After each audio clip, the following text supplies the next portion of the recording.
Next on Startup, we head to Asheville, North Carolina to talk to Grace and Mariano, two friends that met in college and started Appalache, a clothing company that makes handmade outdoor apparel with locally sourced wool. Then we head to Edwardsville, Illinois to meet with Jenny and Ed, a married couple that met in culinary school and started Cleveland Heath, a restaurant that has critics raving from all over the country. All of this and more is next on Startup. It all starts with an idea, and everyone has them. In the world of business, where you choose to take your idea determines where your idea will take you. Baker College is proud to support Startup and those who dare to share their ideas with the world. The American small business was built on one thing: relationships. And every time a customer walks through the door, a new one begins. Pay Anywhere was built to help entrepreneurs do what they do best. So keep loving what you do. Just get paid for it. Pay Anywhere. The Chevrolet Volt, an everyday electric car with gas for longer trips. The nature of things to come. Chevrolet, find new roads. American Express is proud to support Startup and the millions of small businesses that put in the hard work to be open for business in neighborhoods across the country.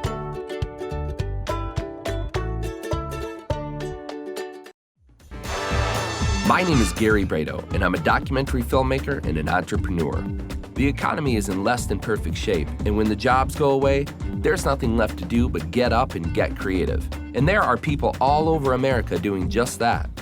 It's estimated that up to 85% of new businesses fail. So I'm going coast to coast to hear the personal stories of the people who beat the odds and started a successful business from the ground up. This is Startup.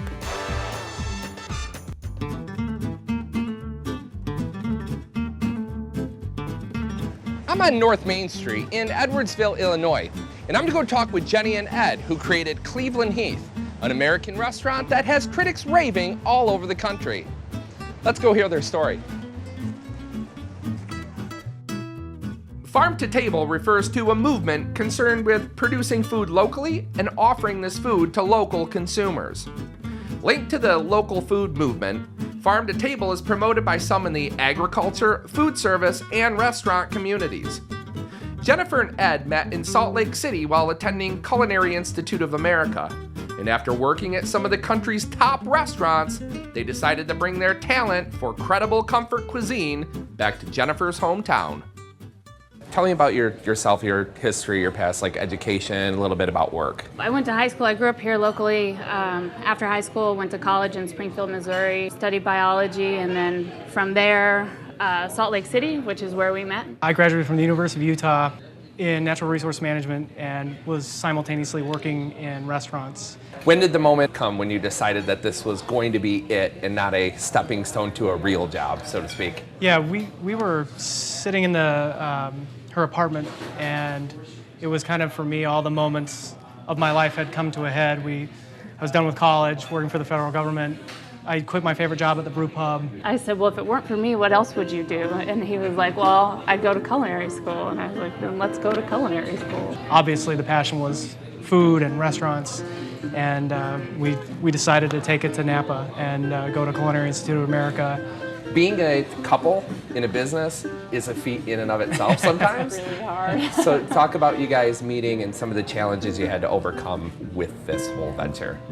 Yeah, you know, when we started, we had a really great working relationship when we started. I think when we started. There are some great stories. Yes, there are. I mean, we definitely got along so well, and we knew we had to be tested a lot. And it's been hard, but you know, what isn't hard that you have to work for, yeah.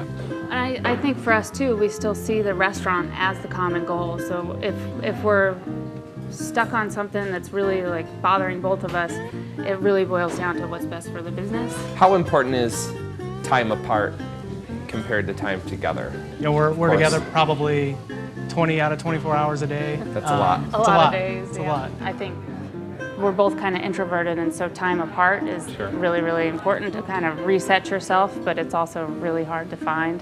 And you know, quality time is so important, except for like when we're around each other, Yeah. this consumes us. You know, people like to see the owners out front. They really, Sure. I mean, they love it. And so we really want to be here also because we see things a little bit differently. Well, you form a bond with your clients Yeah. too, and then they feel like you're friends. Yeah. You're not just the people that own the restaurant. People Right. Huge. love seeing Jenny out front. They love it. Well, but and you're glad to see them too. I mean, we don't have a life outside of here, and so like the people that we love seeing here are kind of our friends. The restaurant industry is the largest employer in the U.S. outside of the government, employing around 12.5 million people. Take us back to that moment when you're at the Culinary Institute of America and you guys decided that you're going to come back near your hometown in Edwardsville, Illinois.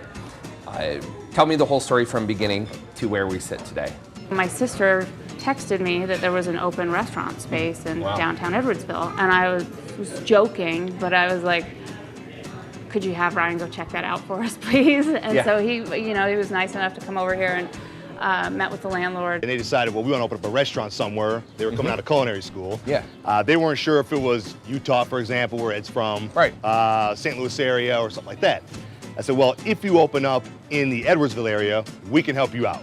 We know a lot of people. We've been here for a while. Our kids go to school in the area. Huge bonus. Huge bonus. They found the space that you see right now. You walked in, it was beautiful, it was very comfortable, you could envision what the kitchen was gonna look like. Was it like an American style pub sort of thing or No, Irish it bar? was a really nice fine dining place. Did you sit down with the landlord and start lease negotiations, or what was step one? Really just talking to him and getting a feel from, he and his wife own this building and they have for a long time, and they just seem to be a really good fit for us. But I mean, I don't think you can have a better location on Main Street than this. So you went back after being here for that Went week. back, And talked to the landlord again one more time, and then really just kind of decided to go for it. And just worked odd jobs around here, waitressing, kind of to have an income while we were here, sleeping in my parents' basement. We had pets, so they moved into my parents' house with us. I mean, it's kind of a mess. Yeah. We signed the lease October 17th. We were open November 17th of that year. 1 month. Yeah, 1 month. with the build out Yeah. and everything. We'd get off work at 10 o'clock at night. My brother-in-law would meet us over here with buckets of paints and ladders. I mean, we just kind of, and we'd be here till 2 o'clock in the morning. They got a nice blend. You've got Jenny O's in front of the house. She's got Yeah. a great skill with the wine sets. Yeah. So that was a no-brainer for her. And then Ed had the food part of it. So helping them start up, it wasn't necessarily the restaurant part of it. It was the back office, how to deal with the city, for example. Yeah. How to deal with the architect, the plumbing, and that type of thing. It's almost my duty as a fellow entrepreneur to make sure they succeed as best as I can possibly make that happen. Right. And any entrepreneur, all they have to do is talk to the other local entrepreneurs in their neighborhood, and let me tell you, the support just comes out of the woodwork, and they go, hey, they're serious about it, they put a few dollars into it, let's help them succeed, which is why they have what they have today. Can't be too proud to ask. No, absolutely, you gotta ask. Did you do some math and kind of reverse engineer what you would have to make on a daily basis, weekend basis? And Yeah, and we had kind of a working, she makes fun of me a little bit. We did have a working business plan. It wasn't a full, complete Wasn't as business good plan. as it probably needed to be. Right. But, I mean, we thought we'd have 12 employees and we have 40. So we were really planned, we planned tight and we planned small. how'd you scrape up the money to pay the lease? And then, of course, you have inventory, renovations. What was your total cost versus how much actual money did you have to your name?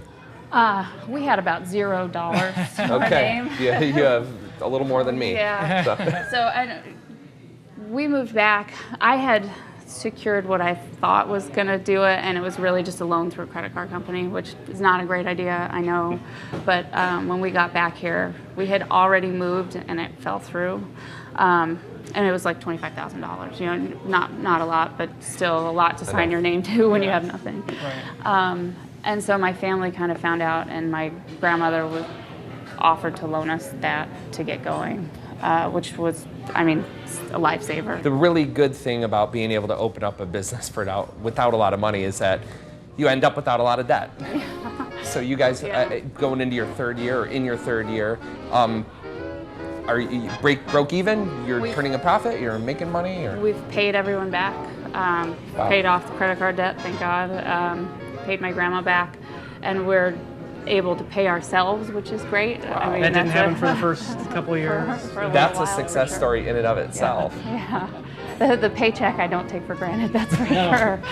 According to entrepreneur.com, successful restaurateurs agree that the best preparation for owning a restaurant is to work in someone else's first. Think of it as getting paid to be educated. Is pretty much everything that you're doing in season for the most part? Yes, for the most part. There are, when we change menus, we might have a little carryover, Right. But for the most part, everything we do tries to center around that seasonality. Obviously, winter's the hardest time for us, for So sure. you're not doing like a caprese salad till August, Right. roughly. Yeah, we do a great tomato salad in the summertime.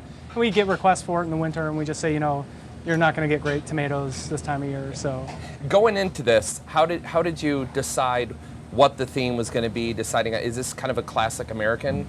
yeah, you know, for lack of a better term, we were shooting for kind of a new modern American. Okay. We picked from tons of regions, countries, and we put our own spin on it. So nothing that we do is really ever an exact, you know, spot-on dish from France or anything. Everything's got our own Cleveland Heath twist on it. What brought you to Cleveland Heath tonight? My parents are, they come here probably 3 times a month. And, wow. We've been coming here for 2 years, and it's just one of the most fabulous dining experiences in the St. Louis area. What is it that separates it from other restaurants?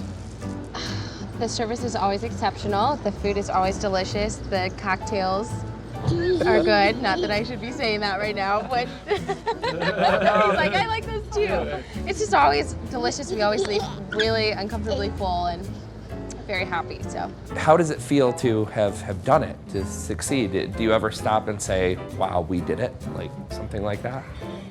Yeah, I think so. Yeah. I mean, we do, but the hardest part is that you got to keep going. There can never be the complacency of saying, we made it and we can relax now. You know, every day we walk in here, we both walk in with a heart rate of 120 and we're What's looking at the today gonna be guests. like? Yeah, we look at the, you know, every single review. We try to make sure that we're on point with, you know, did something happen last night that we didn't hear about? So every day is it's a learning experience, and we try to improve on what we did the day before. What's the end goal, I suppose? I mean, happiness is sort of a subjective term.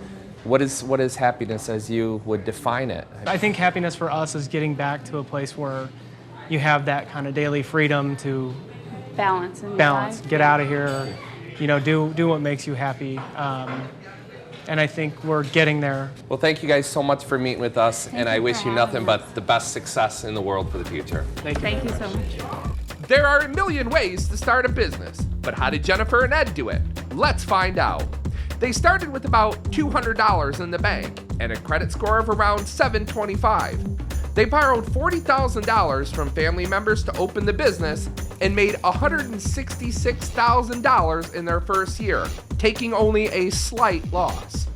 The one word that they use to describe what it takes to really make it in business is tenacity. Entrepreneurs are always cooking up good ideas, but Jenny and Ed's concept seemed to have all the right ingredients. They let this idea marinate for a while, but then they took it off the back burner and have served up a tasty business. This isn't going to be easy, and sometimes it's going to feel like it's more than you can stomach. But remember, you should never desert your dreams. For more information, log on to our website and click the link for Cleveland Heath. I think the most important skill for all entrepreneurs is you have to be relentless. You have to be unwilling to be unsuccessful and to lose. You have to be passionate about something with your heart and soul, but then you have to be resilient because it's really hard work. And you know, if it was easy, I think everyone would do it. And one person once said to me, if you know what it takes to become an entrepreneur and to start a company, you may never do it. And that sentence really runs through my head a lot because it's so true. It's such hard work. Next time on Startup, we head over to Nashville, Tennessee to talk with Chip, a musician turned roadie who created Celebrity Bus Drivers Academy, a one-of-a-kind school that teaches people how to drive a bus for celebrities. Then we head over to St. Louis, Missouri to talk to Dawn, a true humanitarian who created Made for Freedom, a clothing company that employs former victims of human trafficking. Be sure to join us next time on Startup. Yeah, that's another option for you. Okay. See, this might be a little bit more your color. This one fits perfect. Oh, it feels good too. Like it was made for you. I feel very free. What? So I know we're on opposite sides of the fence, but why do you always gotta balk about what you do, huh?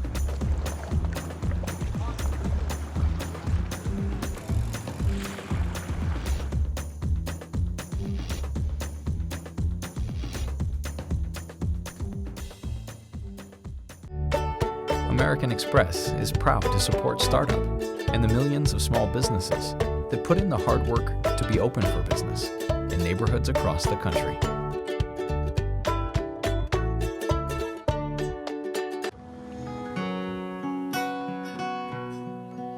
The Chevrolet Volt, an everyday electric car with gas for longer trips.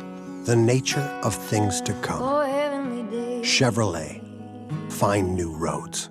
The American small business was built on one thing: relationships. And every time a customer walks through the door, a new one begins. Pay Anywhere was built to help entrepreneurs do what they do best. So keep loving what you do. Just get paid for it.